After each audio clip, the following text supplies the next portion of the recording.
Bismillah ar-Rahman ar-Rahim. Assalamu alaikum, brothers and sisters. I'd like to say a few words about Sheikh Arastu, not just a leader of this community when he was in Qom and his visits during when he was visiting Arizona, but as a friend.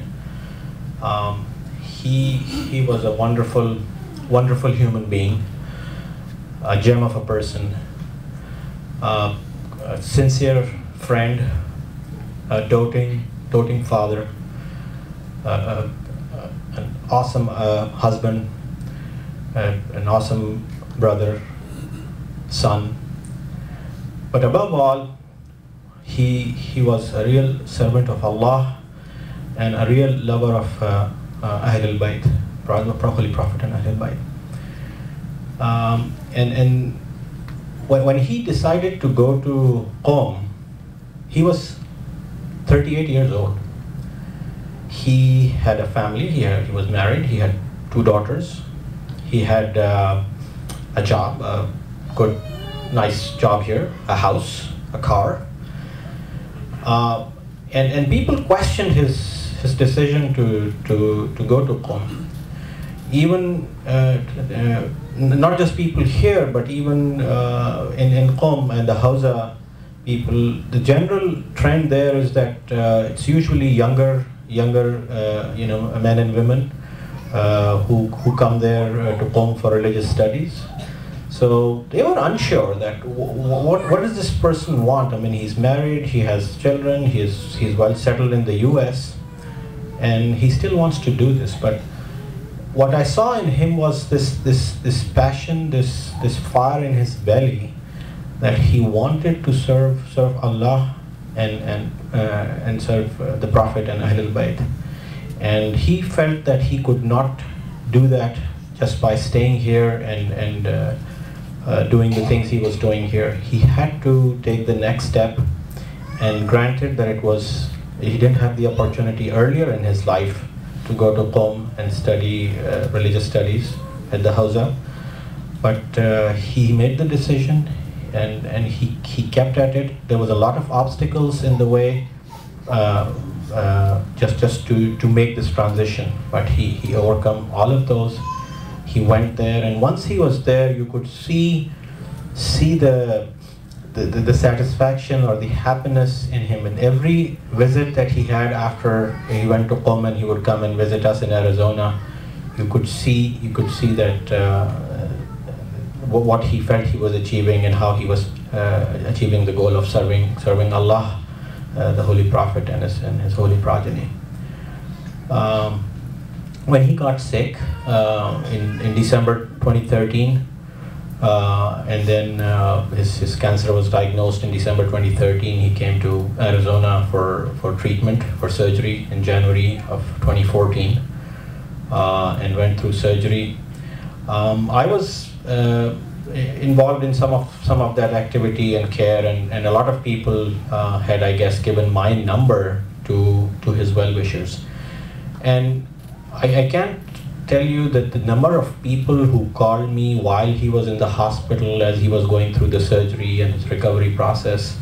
I got calls from every corner of the world. I mean, I had calls from Australia. People called from Australia saying, "Oh, we heard about Sheikh Arastu. He's in the hospital. He has a brain tumor. We heard how he's doing. We are all praying for him." So Australia, UK, other places in Europe, Canada, people calling from Iran, his well-wishers in Iran, his friends and other well-wishers, people who knew him or did not even know him well, but all of them were concerned about him and cared enough to find my number and call me and ask about him.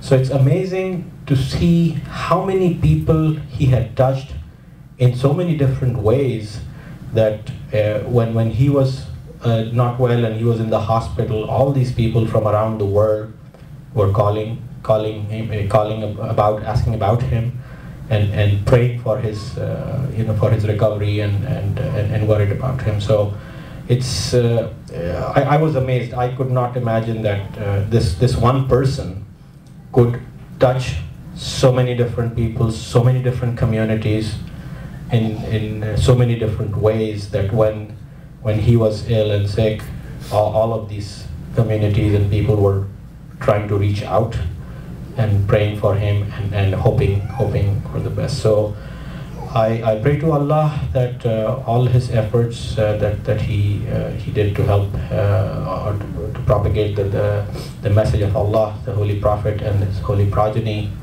may Allah give him jaza for that, may give him a place in Jannah, and may his family give sabr to his family, his wife and daughters. Ameen. اللهم صل على محمد وآل محمد.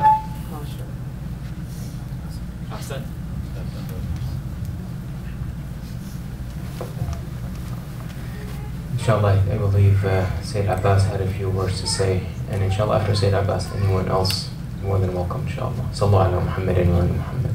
اللهم صل على محمد وآل محمد. Brother, sister, it's really very hard to summarize Brother Arastu and his commitment to the community and his concern. I can give you from my personal example that my attachment with Azadari and other activities with Marhoom were very limited. But since I met him in 1995, the mid of 95, he actually not only encouraged me, but he made sure that now myself and my whole family is committed to Allah, Muhammad, Ali Muhammad, and understand the importance of Hazrat.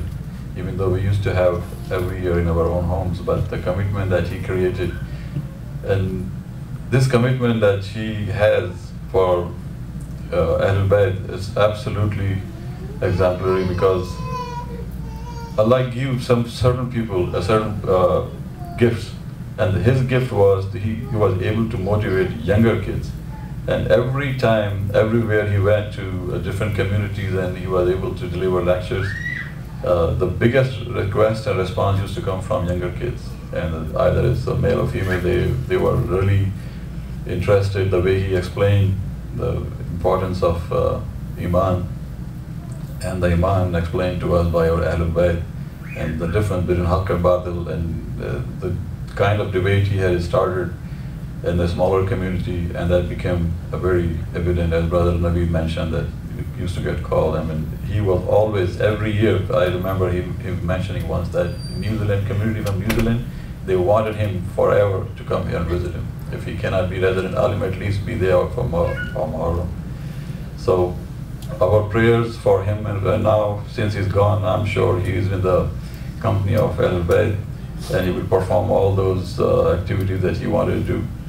But now our prayer should be for his wife, Sister Batul, and his daughter Zainab and Rabab. May Allah give them courage to survive this tragedy, and we will always remember your prayer, inshallah. Salawat.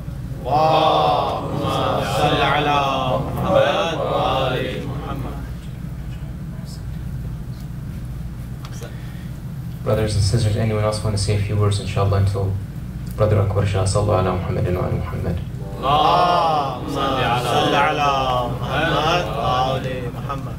Assalamu alaikum. Unfortunately, when I met Brother Arastu, he was leaving for home, and as I with my family, we were moving into Phoenix, so didn't really get to know him on a personal level prior to that time. But upon his often recurrence back to Phoenix area, I did get to develop a relationship with him. So just wanted to say a few words based on my observations and the stuff that I learned with this wonderful and beautiful soul that I had the honor to have known with my limited interaction. First one is a little bit of a controversial one, where I actually challenged him at one time for a speech that he had made, some of the facts that he had made. What I learned in that interaction was that he was, and when I challenged, I meant academically, and then he left to Iran, and after that interaction that I had, he took the time to go back and showed me the references that where he had said whatever he had said. And then I shared my references with him. And at the end of that, we came to a very happy agreement that, yeah, this is the right answer. So I learned that even though he had so much knowledge and somebody as ignorant as I am, when I actually stepped up and said, hey, I don't agree with this, he took it in a very brotherly, very cordial, there were no hard feelings.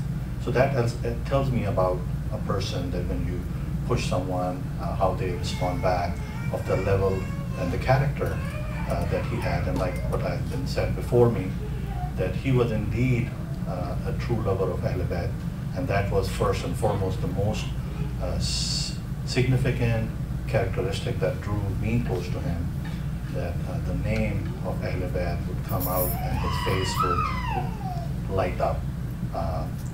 The love that he showed toward my 11-year-old son, Ali Haider, every time he would be saying some Noha, he would not only come forward, encourage him, he actually on repeated occasion gave him gifts.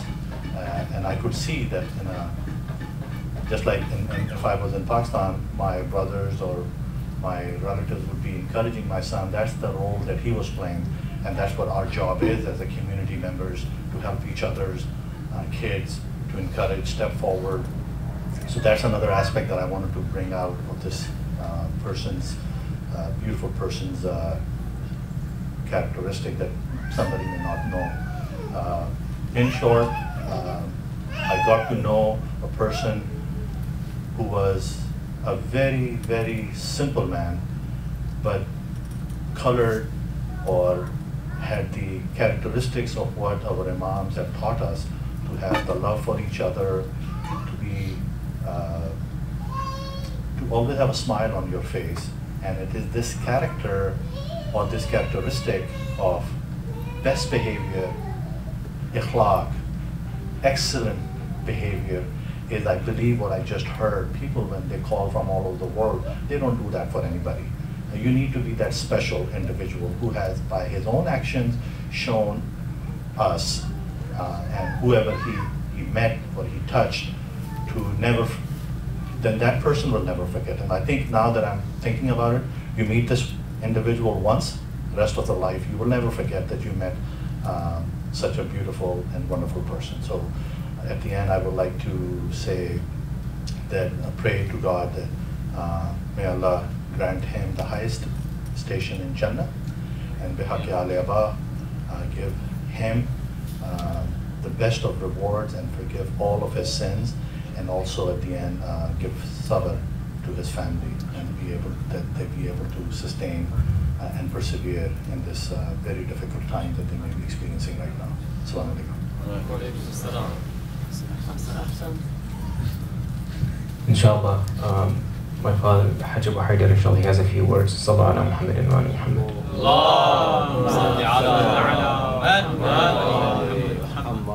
Assalamu alaikum. I'm going to take this opportunity to not talking about Hajj Arastu, because everybody, I think, you know them more than me. And if we talk about them, probably we take just one element, see what his case is. I mean, how kind of level that in Iman for these two daughters. But I want to take the opportunity to talk about ourselves. I'm talking about myself. Am I taking this message from Allah subhanahu wa ta'ala to change myself? To the path that this person that took, so I can change myself, correct myself, whatever I got. I'm talking about myself, not anybody else. Can we take this opportunity to see the life of Hajj Ali Arastu from the bright side and reflect it to our life? Can we say, yes, Hajj Arastu gained all of that by his own personal efforts? Yes, but can I spend the effort? Can I spend the time to think about myself, to see what I have been done If it's correct, that's beautiful. But if it was something out of the line of Ahlul Bayt, can I go back to the path of Ahlul Bayt, correct myself, and follow the path of Ahlul Bayt that Hajj Ali Arastu is already followed? I mean, you can say the tawfiq of Allah subhanahu wa ta'ala cannot give it to anybody unless they spend the time and the effort. لا يغير الله ما بقوم حتى يغيروا ما بأنفسهم. One of the things that the reward Allah subhanahu wa ta'ala gave it to Hajj Ali Arastu, that he was buried in the haram of Ma'sooma salamullah alayhi. Who's going to bury there? Am I going to get that? No. Because he went in the level and he took the effort and the time and he climbed the steps of the path of Prophet Muhammad sallallahu alaihi wasallam. So I want to encourage myself, the sinner, and encourage our brother and sister to see what his life was. Can we use his life to change our life to the best, inshallah, in the eye of Imam Mahdi Ajjallah Farajah, in the way to please the heart of Imam Mahdi Ajjallah Farajah. وإلى أرواح المؤمنين والمؤمنات ومن مات على الإيمان وإلى من اجتمعنا لأجله رحم الله من قرأ الفاتحة قبلها الصلاة على محمد وآل محمد. اللهم صل على محمد